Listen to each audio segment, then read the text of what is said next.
Good morning, everyone. I invite you all to stand as we welcome God's presence with an open door. Amen.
Jesus, He won't forsake them.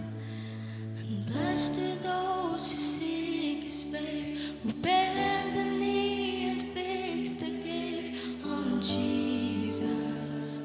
They won't be shaken. Come on and praise the Lord with me.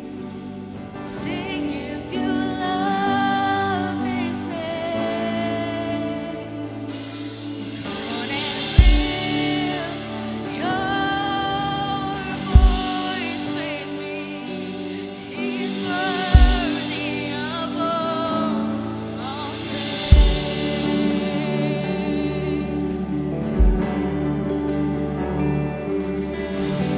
Blessed are those who walk with Him, whose hearts are set on pilgrimage with Jesus.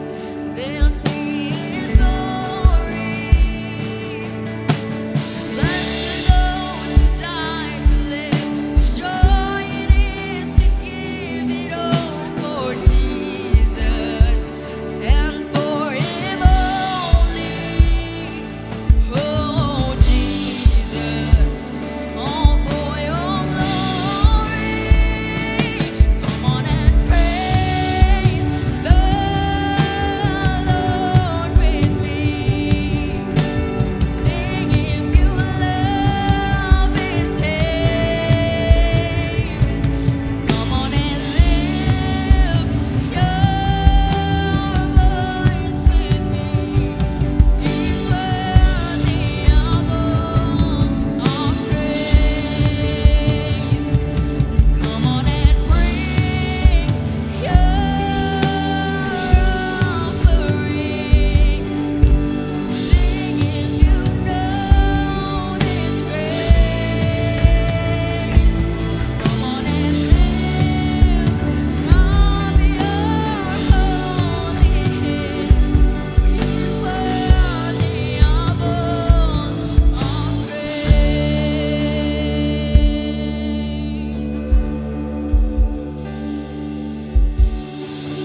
Bless God in the sanctuary.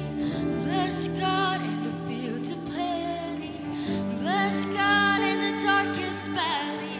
Every chance I get, I'll bless Your name. Bless God when my hands are empty. Bless God with the praise that cost me. Bless God when nobody's watching. Every chance I get, I'll bless Your name. Bless God when the weapons for me. Bless God when the walls are falling. Bless God 'cause He goes before me. Every chance I get, I'll bless Your name.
Good morning po sa inyo lahat.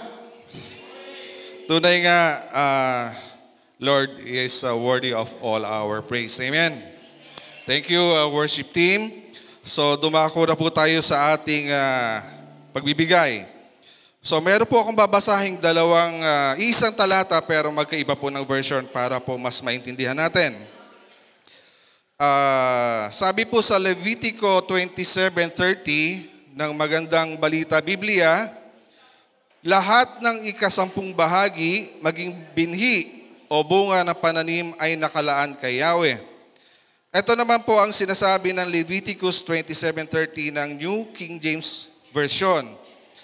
And all the tithe of the land, whether of the seed of the land or of the fruit of the trees, is the Lord's. It is holy unto the Lord. So sumesentro po dito sa talatang ito yung pagmamay-ari at pangangasiwa. Sa pamamagitan ng pagsasabi ng ikapo bilang pag-aari niya, iginiit po ng Panginoon ang kanyang pagmamay-ari sa lahat ng yaman at lupain. Ang prinsipyong ito ay nagpapaalala sa mga mananampalataya na ang lahat ng mayroon tayo ay pag-aari po ng Diyos at tayo ay mga katiwala lamang o tagapag-alaga nito. Itinataguyod nito ang ideya ng pagiging hindi makasarili at bukas palad. Hinihikayat din nito ang mga mananampalataya na ibahagi kung ano ang pagpapala na natanggap. Malinaw na sinabi dito na tayo ay katiwala lamang sa ating mga biyaya na natatanggap. Kaya share your blessings po. At umpisahan na po natin sa pagbibigay natin ng ikapo ngayon. Tayo na po yung magbigay.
Magandang umaga po sa ating lahat at mabuti po ang Lord no, nakarating tayo ng ligtas. No po. So dumako na po tayo sa ating announcement for this Sunday. So unahin na po natin with Tuesday Close Day with PK every Tuesday at 6 p.m. sa Emams Garden po. Next po, prayer group po every Wednesday at 6 p.m. at Emams Garden din po. So iniimbitahan po ang lahat ng available po na pumunta po doon po. Tapos po, Thursday service din po, every Thursday, 5 p.m. po at church. Headed po ba kay Ate Abig to? So, yung mga hindi po makakapunta ng Sunday, libreng-libre po tayo na pumunta ng every Thursday. Next po is Sunday service po. Dalawang service pa rin po tayo, 10 a.m. and 5 p.m. po. So, kung hindi tayo available ng umaga, meron pa rin pong paraan. May 5 p.m. pa rin po. Pupunta pa rin po tayo. Whatsoever weather po na meron tayo. Next po, additional announcement po, Regent service po every last Saturday of the month, pero next week po, wala po, this week po yun wala po, kahapon po, wala po tayo kasi, yun po, yung additional po is Regent Basketball po, so a sports day po with Go Hard Basketball coaches, yes po, with the men's ministry po, on March 8 and 22 po, at 2 p.m. to 4 p.m. Mga kids, join tayong lahat kasi kahit po ang kiel ko ay pasasalihin natin. Yes po. And next po, yung venue po to be announced, tama po. Rosita Village po. register through Sis Jamie Bautista and Sis Melwin Conanon or just message po sa FB page ng ating simbahan. Ano po. Tapos po, only for kids 6 to 16 years old. So, i-encourage po natin ang ating mga anak, kakilala, and mga pamangkin na mag-join. Kasi syempre po, magsasabay-sabay tayo magpalakasan. Ano po? Hindi lang po sa kay Lord, syempre sa physical at saka sa mga activities natin. Next po, saan na ba ako? Attention po for worship department po. Meron po kayong General Assembly with PK this coming Sunday, March 2, right after ng 10 a.m. service. All members po are required to attend. Lunch will be provided during the meeting, so make sure po na makaka-attend po lahat. Ano po?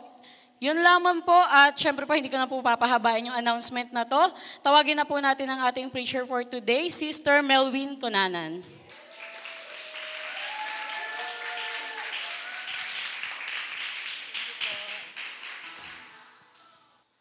Amen. Thank you so much po. Good morning po sa ating lahat. Sige po, pakibati naman po ang ating katabi. Good morning. Ang ganda mo today. Parang isa lang po yung nagsabi na. Amen. Today po, we are on our last Sunday, ngayong February. And today we will be closing ang atin pong series this month. Ano yun? The Greatest Love. Meron po tayo dito, ipa-flash na isang picture sa ating screen. Sino po rito ang mahilig mag-online shopping? Oh, wag na kayong mahiya. Maraming guilty dito. Ayan, marami na po tayong mga online, di ba, mga online shopping applications ngayon. Pwedeng Shopee, Lazada, ano ba yun, TikTok Shop.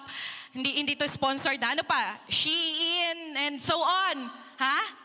TikTok Shop, sinabi ko na nga. Marami, di ba? Napakarami po na mga online shopping na mga applications ngayon. Di ba? Ang napaka-convenient na. And nakatanggap na po ba tayo ng package or ng parcel na may label gaya ng nandito sa ating screen na nakalagay, "Do not accept if seal is broken." Kapag ito po ay, kumbaga, selyado, ano ibig sabihin nun? Pinatutunayan po na to na ang laman or yung parcel natin ay hindi pa nabubuksan. Tama? Pinatutunayan nito na ito ay original or kumbaga, ikaw lang yung may karapatang magbukas. Di ba? Kasi sa'yo nakapangalan. Kaya sabi doon, do not accept. Dahil it is expected na kailangan pag inabot sa'yo, hindi sira yung seal, yung selyo, at hindi pa siya nabubuksan kumbaga. Now, if dumating po sa atin ito at, broken na yung seal, di ba? Ibig sabihin yung package natin might be like compromise, pwedeng sira siya, like it's damaged or even fake. Minsan nga pinagbibintangan pa natin yung rider, di ba? Kuya, binuksan mo ba to? And so on. And ang salita pong sealed or seal ay may iba't iba po itong mga kahulugan, depende po sa konteksto. Okay? And gaya po itong context natin regarding po sa isang parcel, seal is something na nagko-close or nagko-cover sa isang package, yung seal that makes it protected. And alam niyo po sa ating buhay, palaging, sinusubukan po ng kaaway, na kumbinsihin tayo na sira na ang ating selyo, na hindi na tayo karapat-dapat, na nawala na sa atin ang para sa atin or hindi na tayo nabibilang, hindi na tayo worthy and so on. And gaya po ng isang package or gaya po ng isang parcel na may sirang selyo, nagsisimula tayong magduda sa ating halaga, sa ating pong seguridad, sa security natin, and so on. But you know what's good news? When God seals something, walang pagkakamali, walang kabiguan, or even pagsubok na makakasira nito. Kaya po ang title po ng message na nais ko pong ibahagi sa atin today ay, alam nyo na, sealed. Amen? Sealed. And today we will also see ano nga ba yung mga sinelyuhan ng ating Panginoon ng kanyang pag-ibig. Just as we talk about the greatest love, ano yung sealed na area ng ating buhay? His love is the ultimate seal, a seal na nag-guarantee ng something precious, unshakable and eternal sa ating mga buhay.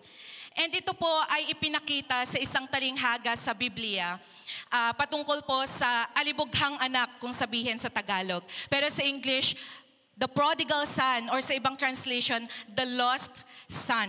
Okay? Sa chapter 15 po ng Lucas or Luke, ito po yung nagbahagi si Jesus ng mga talinghaga patungkol po sa mga naligaw mula sa kanyang kaharian. And doon po makikita sa chapter 15 yung the parable ng lost sheep. Yun yung leaves the 99. And then yung the lost coin. And then doon papasok, simula po sa verse 11, yung parable naman nito, yung alibughang anak or the prodigal son. And sa parable po na ito, nabanggit doon na mayroong isang tao or mayroong isang ama. Yun lang yung sabi doon Mayroong isang ama na mayroon daw siyang 2 anak. And then yung bunso, bigla siyang nagsabi sa kanyang tatay na kukunin ko na po yung parte ng aking mana. Kukunin ko na po yung parte ko, di ba, sa mga ari-arian mo. So ang ginawa po nung tatay dun sa parable na yon, hinati po niya yon sa kanyang mga anak and then ibinigay sa bunso yung nakababata, yung share, kumbaga, sa kanyang mana. And then pagkalipas po ng ilang araw, ibinenta ng bunsong anak yung kanyang mana and naglaya siya and then nilustay or like sinayang niya yung parte niya sa kanyang mana. And then naubos lahat na meron siya, na masukan na din siya bilang alipin. Even naranasan na niya na magutom at mawalan. Hindi na po natin binasa yung buong verse bagkus binibigay ko yung context sa atin. And then dun niya na-realize na hindi na niya kaya. Dun siya nagpasya na bumalik na lang sa kanyang ama. And then we will go sa ating verse 18. Meron po tayong slide doon and we can read. Sa verse 18, sabi doon, babalik ako sa aking ama at sasabihin ko sa kanya, Ama, nagkasala po ako sa Diyos at sa inyo. Hindi na po ako karapat-dapat na tawaging anak ninyo. Ibilang na lamang ninyo akong isa sa inyong mga alila. And verse 20, at siya'y nagpasyang umuwi sa kanila. The younger son thought, that he had broken the seal of his relationship sa kanyang ama and believed he had lost, his right to be called a son. Bilang anak, nag-prepare pa siya, even yung spill niya daw, di ba? Yung sasabihin niya sa kanyang ama na handa na siya, na sige, kahit babalik ako, na kahit maging alipin. Dahil pakiramdam niya ay hindi na siya karapat-dapat na tawaging anak. And alam niyo po, yung pinaka nakakahanga, sa kwento po ng parable na ito, hindi po ito patungkol sa kung ano yung ginawa ng anak. Hindi lang ito tungkol doon. Kundi ito po ay patungkol sa naging response nung tatay nung bumalik yung anak niya sa kanya. So nung siya po ay bumalik sa kanyang ama, hindi siya ipinagtabuyan. Tutuloy natin yung kwento. Hindi nga siya tinanong kung, saan ka ba galing? Ano ba nangyari sa'yo? And so on. Bagkus, dahil po sa kanyang pagmamahal sa kanyang anak, madaming area na kanyang binuksan or like yung madaming area sa buhay ng kanyang anak ang kanyang sinelyuhan. He sealed his love over him again. And I want us to see 3 things po from this story, how this father from this story sealed some areas in his son's life through his love. And at the same time, we can know more yung heart ng ating Ama sa Langit, kung paano rin niya tayo tinatanggap sa mga moment na pag tayo'y bumabalik sa Kanya and even seal different areas ng ating buhay sa kabila ng ating mga pagre-rebelde, sa kabila ng ating mga ginawa, or sa kabila ng kahit na ano pang mga pagkakasala natin sa Kanya. And right now, unang point po na nais kong ibahagi sa atin today, sa may verse 21 to 22 ng Lucas 15. Pwede po ba nating basahin po ng sabay-sabay? Ayan, para hindi kayo sa akin nakatingin masyado. Sa may Lucas 15, 21 to 22.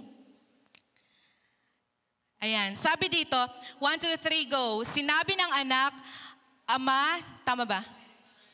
21, 22. Next, ayan. 1, 2, 3, go. Sinabi ng anak, Ama, nagkasala ako laban sa langit at sa iyo. Hindi na ako karapat-dapat tawaging anak mo. Ngunit sinabi ng ama, dali, kunin ninyo ang pinakamagandang balabal at isuot sa kanya. Lagyan siya ng singsing at sapatos. Now, number 1 point, ano yung seal? Ano yung sinelyohan ng pag-ibig ng ama na nasa kwentong ito? Number 1, sealed identity. Sealed identity. Ang alibughang anak, this prodigal son, ay bumalik po sa kanyang ama.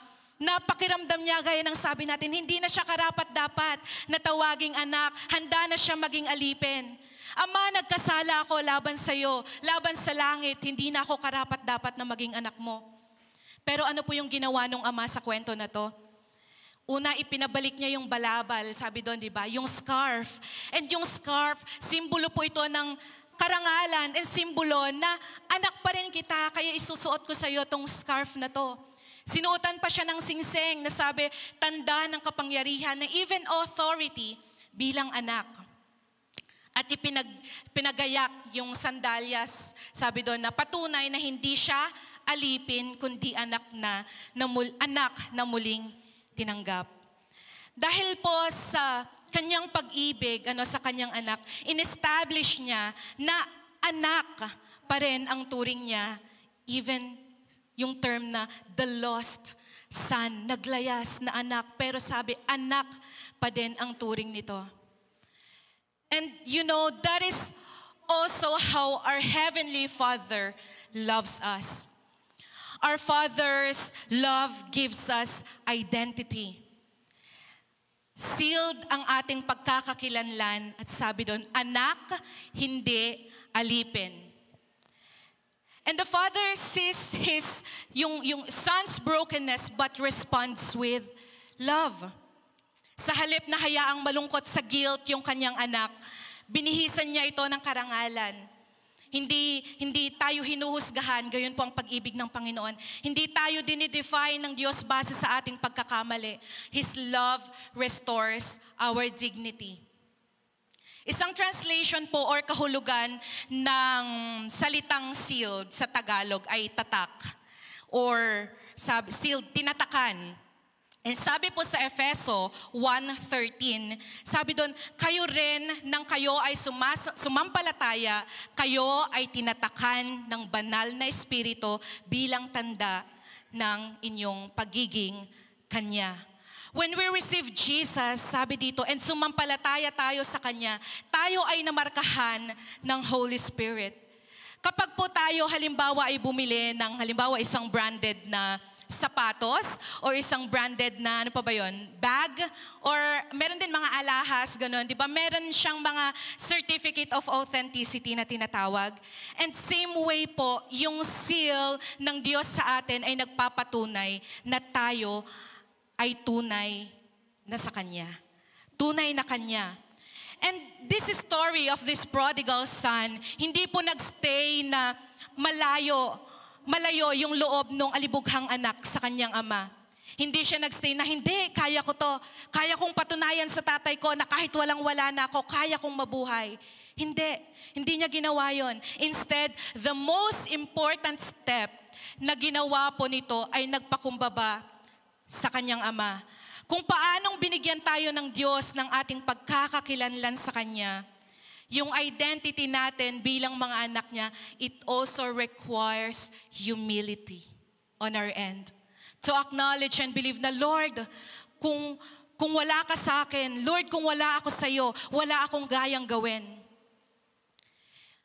Pero ang pinaka-good news po dito, ang assurance na ibinigay ng ating Ama sa langit, the seal ng ating identity sa Kanya, may security po doon.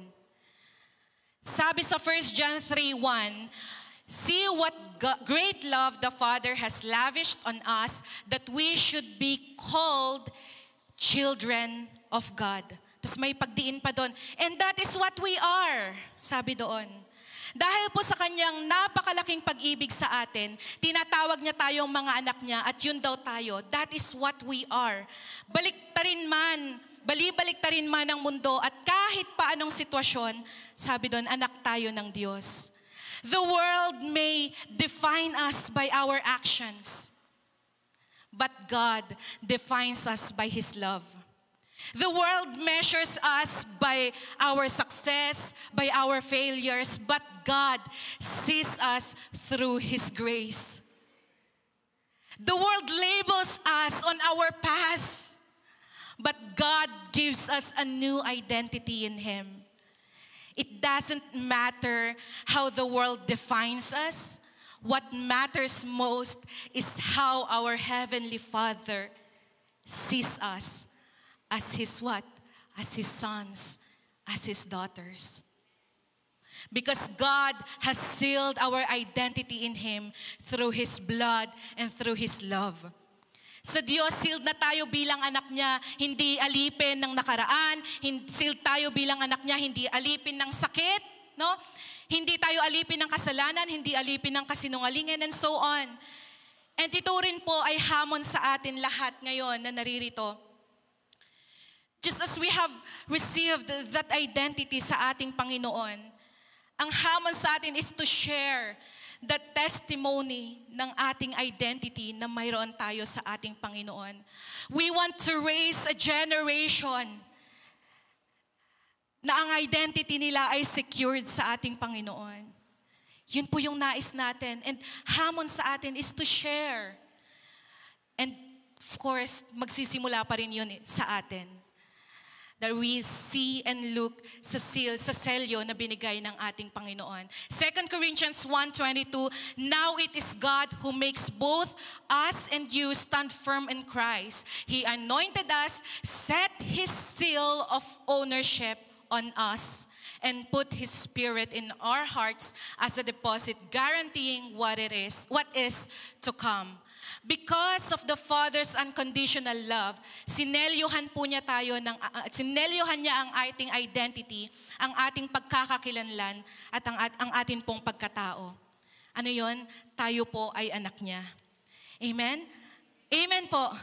Amen. Pangalawang point, sa may verse 20, sabi po doon, di ba, bumalik po yung pangalawang anak sa kanyang tatay. And sabi doon sa may verse 20, at siya'y nagpa siyang umuwi sa kanila, malayo pa'y natanaw na siya ng kanyang ama, at dahil sa matinding awa, ay patakbo siyang sinalubong, niyakap at hinalikan. So ang atin pong pangalawang point, because of the Father's love, we have sealed place. Sealed place. Anong ibig sabihin nito? Yung anak na yon ay nagdalawang isip kung tatanggapin pa daw ba siya ng kanyang tatay, kung may bahay pa siya na nauuwian. He thought na baka nawalan na siya ng lugar dahil sa kanyang mga pagkakamali. Akala niya hindi na siya welcome sa kanyang pamilya. Pero sabi dun sa verse, bago pa man daw siya makarating sa pintuan ng kanilang bahay, sinalubong na siya nung ama na sabi doon, patakbo pa nga siyang sinalubong ng kanyang ama, niyakap at hinalikan nito. Hindi siya pinagsarhan ng pintuan sa kanilang tahanan. And imagine this, when the Lord sees us, na papalapit pa lang sa Kanya, isipin natin, sinasalubong na tayo agad ni Lord. Open arm pa, tuwang-tuwa siya. Sinasalubong, hahagkan at hahalikan pa tayo. And in this story, hindi binawi ng ama yung pagiging anak ng prodigal son at hindi nawala yung tahanan ng kanyang anak. Because of our Father's love sa atin, sealed ang ating lugar. May bahay tayo sa Ama. Alam niyo po, gusto po tayong lokohin yung lies ng kaaway na napakalayo na natin para makabalik. He can put lies sa ating mga isipan at pilit tayong papaniwalain na hindi na tayo makakabalik kay Lord. Hindi na tayo makakabalik sa magulang natin, kumbaga, sa tatay natin. At wala na tayong space sa puso ni Lord na hindi na tayo tatanggapin sa tahanan ni Lord. Pero hindi kailanman binawi ng Diyos ang kanyang pagmamahal. Sa verse po na ito, hindi nagbago si Lord kahit ilang beses pa tayong pabago-bago sa Kanya. Yung example po na to, hindi tayo pinalayas ni Lord kahit ilang pilit tayong sumusubok na lumayas mula sa Kanya. Yung anak, ibigay mo na sa akin yung mana ko and then bigla umalis, hindi ka naman pinapalayas ng Ama. And ganun po si Lord sa atin. Lalong higit hindi tinanggal ni Lord ang ating upuan. Ang ating upuan sa kanyang tahanan kahit pilit tayong pumapasok sa tahanan ng kasalanan. Sa may John or 1:14, 2-3, sabi ni Jesus doon, sa bahay ng aking ama ay maraming silid. Papunta ako roon upang ipaghanda kayo ng lugar. Si Jesus tells us that in heaven, we have our dwelling place as His children. And you know, di ba ang sarap isipin na knowing that we have our sealed identity in Christ, we even have our place in His family. Sa isa pong restaurant, na-try na natin magpa-reserve, for example, reservation po for 2. Hindi pa man po tayo nakakarating sa restaurant na yon. Pag sinabi nating pa-reserve po ng para sa 2 tao, naka-reserve na sa atin yon. Ibig sabihin sa atin na yung upuan na yon. And ganun din daw po tayo sa Diyos, sa ating Ama. May lugar tayo, may lugar ka sa pamilya niya at kailanman hindi po ito mawawala. At ang isang hamon po sa atin today, na kung feeling po natin, napalayo na tayo sa place ni Lord, napakawala na tayo sa presence ni Lord, sabi ni Lord, halika na anak, balik ka na sa presensya ko. Balik ka na, may pamilya ka sa akin. Kagabi po, katatapos lang ng couples night, and it is just so refreshing, na makita at maramdaman na mayroon po tayong community dito sa church. Meron po tayong community na handang lumakad kasama tayo sa iba't ibang season ng ating buhay. At dahil mahal po tayo ng Diyos, hinanda niya ang ating spiritual family. Isang tahanan sa mundong ito na tulad na inihanda niyang tahanan natin sa langit. Maybe sometimes hindi maiiwasan syempre na magkaroon ng kiskisan. And normal yon. But at the end of the day, sabi doon, we are family. Why? Isang pamilya tayo sa ating Panginoon. Our Father in heaven is reminding us that in His love, we have our sealed place. Our Father's arms are open wide, sabi sa kanta. Waiting for us to come home. Waiting for us to run papunta sa Kanya. Pakiramdam mo ba malayo ka sa Diyos? Pakiramdam ba natin ang layo-layo na natin? Remember, sealed ang ating lugar sa Kanyang tahanan at sa Kanyang presensya. Amen? Sealed place. Amen. Amen. Now, down sa aking pong pangatlong point. Sa talanghaga po na ito, sa prodigal son, mula po sa verse 25 hanggang 31, ipinakita din po doon yung naging reaksyon nung kanyang panganay na anak. Remember, may 2 siyang anak, right? Yung bunso po yung naglayas. And then pinakita rin po dito sa latter na verse na yung naging reaksyon nung kanyang panganay na anak. Sabi doon, siya daw yung naiwan, nakasama nung kanyang tatay. Sabi sa verse 29 na pinaglilingkuran din daw niya ang kanyang ama sa loob ng maraming taon. So now, nung bumalik yung kanyang nakababatang kapatid at nalaman niya yung ginawa ng tatay kasi nag-prepare pa sila ng handaan sa kanilang tahanan. And then, nung bumalik, nalaman niya yon, sabi niya, bakit nung ako, nandito lang ako, sa'yo, bakit hindi mo man lang nagawa kahit isang, ano ba yung sabi doon, na kambing ba yung na hindi mo man lang ako binigyan para sana parang magiging party-party namin ng mga kaibigan ko. Kumbaga parang nagselo siya. And then, sabi doon, dumating lang yung anak ninyong sakit sa ulo, sabi. Bigla kayong, hindi niya sinabi yun, ako lang magsabi. Bigla kayong nagpa-celebrate dito at bigla kayong nagpahanda. So sabi po, yung naging response naman ng tatay nung sabihin nung panganay na anak yung word na yon. Sa may verse 31, basahin po muli natin, sabi doon, sumagot ang ama, anak, lagi kitang kapiling at ang lahat ng aking ari-arian ay sa iyo. Nararapat lang na tayo'y magsaya at magdiwang sapagkat namatay na ang kapatid mo, ngunit nabuhay, nawala, ngunit muling natagpuan. And alam niyo po ba kung ano yung sinelyuhan ng tatay sa sinabi niya pong ito? Ito po ay yung mana ng kanyang anak. Number 3, we have sealed inheritance. You know, so as human, sabi nila, mas madalas daw na hinahanap natin yung wala kaysa yung sa meron. Yung kumbaga yung meron na tayo. Sabi din ng iba, malamang hanapin ko ba yung wala, ay yung meron? Di ba? Na parang in reality, madalas din po itong nangyayari. Gaya nitong sa parable, nung sa panganay na anak yung kanyang POV, nagreklamo siya. At hindi niya tiningnan kung ano yung meron siya. Many Christians are so much worried of the things na feeling natin wala sa atin. Lord, wala na naman kaming bigas. Lord, wala na naman akong pera. Lord, buti pa si ganito, may kotse na naman. Buti pa si ganito, ang ganda ng bahay. Alam niyo po, mabilis lang to. May kwento nga sa amin sa probinsya dati na meron daw dalawang magkapit-bahay. So, lagi kasing natatanaw nung isa yung galaw nung kapitbahay. So, itong isang kapitbahay, halimbawa ako yun, kapitbahay. Kapitbahay ko si Ninang Joke. Lagi ko raw nakikita si Ninang, halimbawa araw na to, may dumating siyang bagong ref. Wow, sana all. Tapos kinaumagahan, may dumating ulit na bagong malaking TV. Biglang sabi niya, wow, sana all. May bagong TV siya, ang laki. Laging ganon. Nag-grocery lang, wow, sana all, may grocery na naman. Pero alam niyo po yung nakakatawa, may isang araw, hindi pa siya tumitingin sa bintana, narinig lang niya na parang may kaluskos sa kapitbahay niya. Sabi niya agad, wow, sana all, may bago na naman dumating sa kapitbahay ko. Pero alam niyo po yung nangyari. Alam niyo po kung ano yung dumating sa kapitbahay niya. Kabaong. Kabaong po yung dumating sa kapitbahay.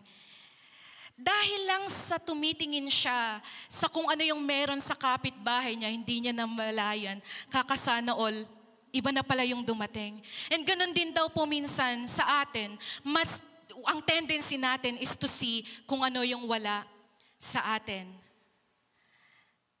But right in front of our eyes, sinasabi ni Lord sa atin na bilang mga anak niya, may access tayo sa kayamanan niya sa langit. Because our Heavenly Father loves us, sealed ang ating mana, may tiyak tayong hinaharap. We have an unbreakable promise. Marami pong mga Kristiyano ang namumuhay sa takot, iniisip na baka mawala yung pagpapala ni Lord. Pero ang ating mana ay selyado dahil sa pag-ibig ng ating Ama sa langit. Gaya po, isipin natin yung title ng isang property natin, halimbawa yung bahay. Pag may titulo yan, ibig sabihin sa'yo yan, pag sa'yo nakapangalan. At ganun daw po yung mana natin kay Lord. Kahit hindi pa natin ito nakikita ng buo, sigurado at nakareserba na ito para sa atin. Amen?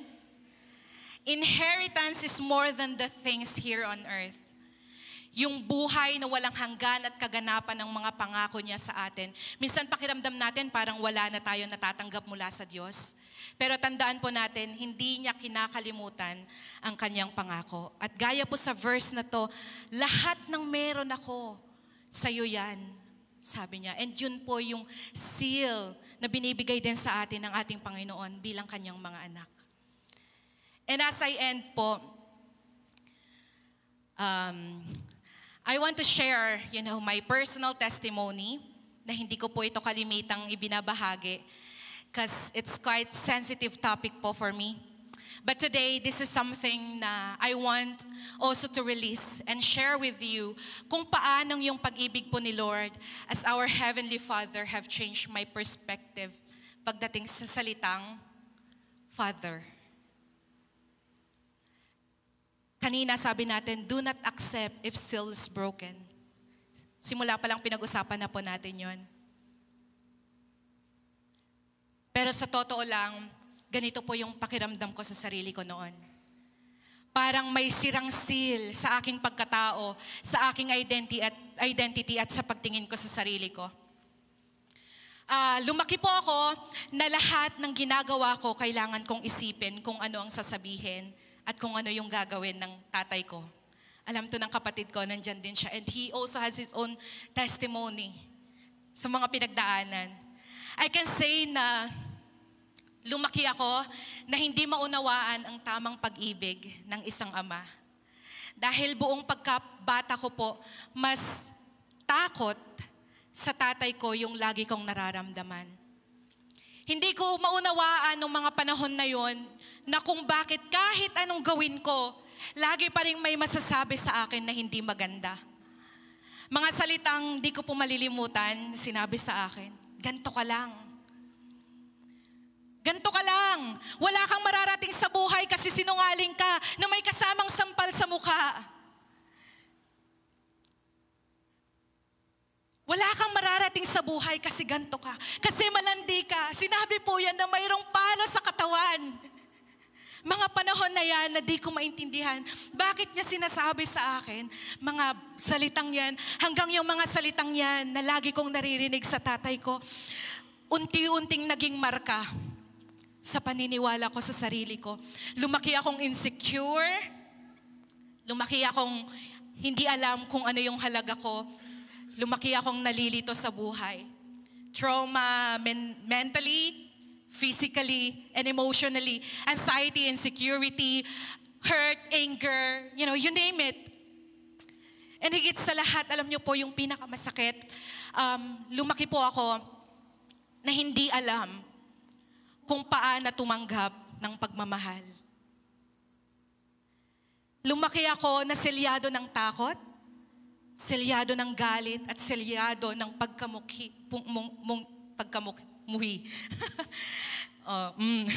And then I realized that as I grew up, my seal was broken. Lord, bakit? Lord, ang bigat-bigat na. Lord, ang sakit na.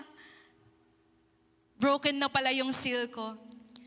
Not until one day, and dito na po yan sa Cornerstone Marikina, I encountered the love of the Father, and that's when the divine exchange happened. From sinungaling, ngayon ay daughter of the King. From malandi, ngayon kay Lord nagsisilbi. From walang mararating, ngayon lumalakad sa blessing.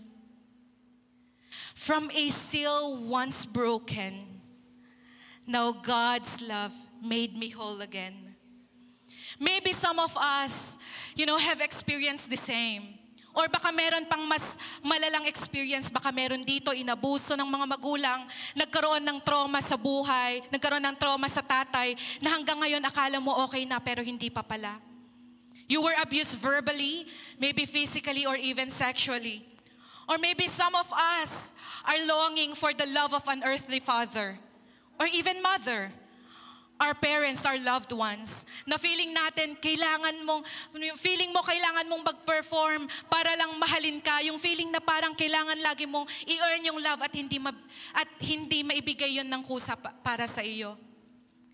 Or maaring may mga bahagi sa buhay natin na pakiramdam natin ay sira or damaged, broken or walang halaga. Maaring may mga masasakit na alaala, gaya kung may mga masasakit na salita o nakaraang nag-iwan ng sugat sa ating mga pagkatao. Babalikan natin yung picture natin kanina. Do not accept if seal is broken. Sa atin pong Panginoon, in God's love, we are accepted. God's greatest love seals us forever. Iiwan ko po itong verse na to. Ito yung pinakadakilang pag-ibig or greatest love, yung pag-ibig ng ating Ama sa may 1 John 4, 9-10. Sabi dito, ganito ipinakita ng Diyos ang kanyang pag-ibig sa atin. Sinugo niya ang kanyang bugtong na anak sa sanlibutan upang tayo'y magkaroon ng buhay sa pamamagitan niya. Hindi tayo umibig sa Diyos, kundi siya ang umibig sa atin. Ito po yung pag-ibig na hindi lamang sinasabi na mahal kita, kundi napatunayan sa gawa. Ang pag-ibig ng Ama ay hindi po panandalian, hindi po pabago-bago at hindi nagtatakwil. Ito po yung pag-ibig na nagsisil sa atin, nagsiselyo sa atin, magpakailanman. And ang tanong po sa atin, tatanggapin mo ba ang seal ng dakilang pag-ibig ng Ama? Ang seal, sabi natin, or ang tatak, ang marka at patunay na tayo ay Kanya, ay walang iba kundi po ang ating Panginoong Jesus. Siya po yung marka, siya po yung tatak na kailangan din nakatatak sa atin.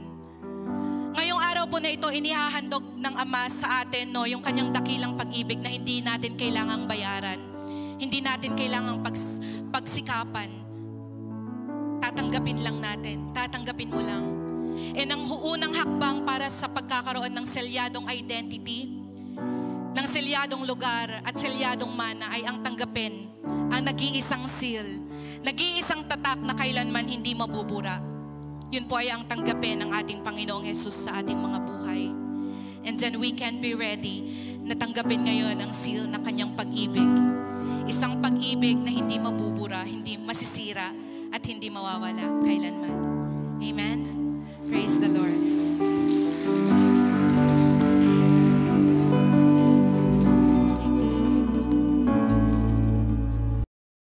Thank you, Sister Win. Your identity is sealed. Praise the Lord. The title, yung sinend niya kanina is, do not accept the seal is broken. The Lord doesn't care whether you have a broken seal or not. He has declared and given you an identity, a place for you, an inheritance for you. I remember si Pastor Herbie Castillo, he was, our very good friend. He is a very good friend. Contact natin ito sa Smoky Mountain, and he was one of our speakers in the Generous Retreat many years ago. At if you will remember, yung mga generous na nandun, he showed parang at the time 100 peso bill. I didn't have 100 peso dyan sa aking bag. Pero ito yung 1,000. Sabi niya, itong 1,000, kahit anong gawin dito, 1,000 pa rin ang halaga. Lukutin man natin ito. Dati bawal to lukutin di ba? Bawal daw, kailangan nakalaminate kasi pag natupi, di na daw, wala na daw value. Pero kahit ito'y lukutin, anong halaga? 1,000 pa rin. Kahit ito'y maapak-apakan, 1,000 pa rin. Kahit na dumihan, 1,000, 500, 100, yun pa rin ang value. Hindi na diminish. This morning, pinatabi ko kay Abig yung diaper ni Boyeng kaninang morning. Pera muna ako ng medyo hindi masyadong mabango yan.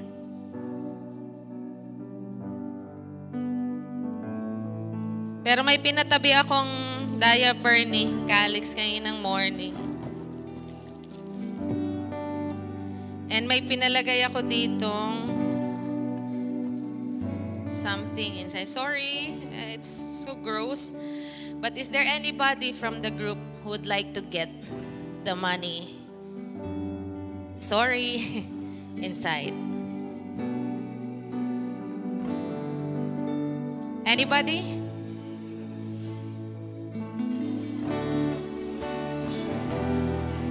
Wala. Wala kukuha.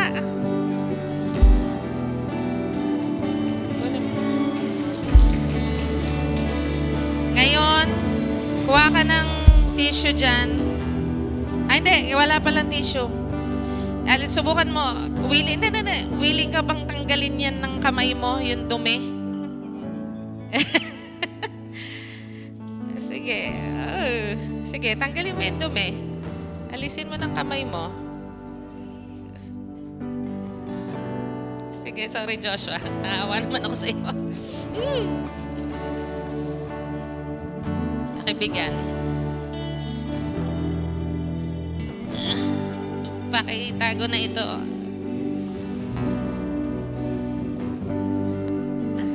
Anong value niyan, Joshua? 500.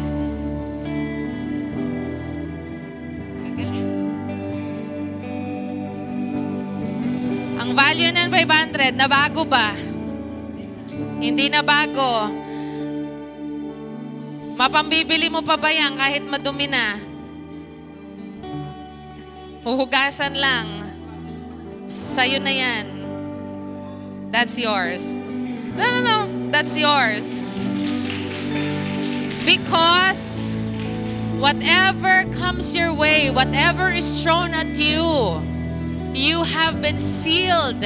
You have a mark. Meron kang marka kay Kristo. He has paid the price. He has sealed you with His identity. He has given you a place.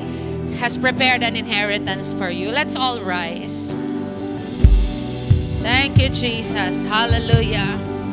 Lord, we thank you that your mercy endures forever. Lord, you don't look at us in our weakness. You don't look at us, Lord, on the things that labels us, Lord, from all the things that we have done. But you look at us with love and compassion and mercy. You seal us with the blood of your Son, Jesus. You have purchased us and ransomed us with a price that you have paid so costly with your life. And we thank you, Lord, that we are recipients of the love of the Father. And today, Lord, we accept that seal and we declare that nothing, Lord, can take away that seal that you have given us. We continue to walk in humility. Continue to walk, Lord, in your mercy. Continue to walk in the grace that is always available for us. Thank you, Jesus. You deserve all the glory, for you are the person of love. You don't just give love, Lord. You are love. You are that person. And we receive you, Lord Jesus. To you be the glory, the honor, and the praise. In Jesus' name, amen and amen. God bless you with the love of the God, the Father, the Son, and the Spirit. In Jesus' name.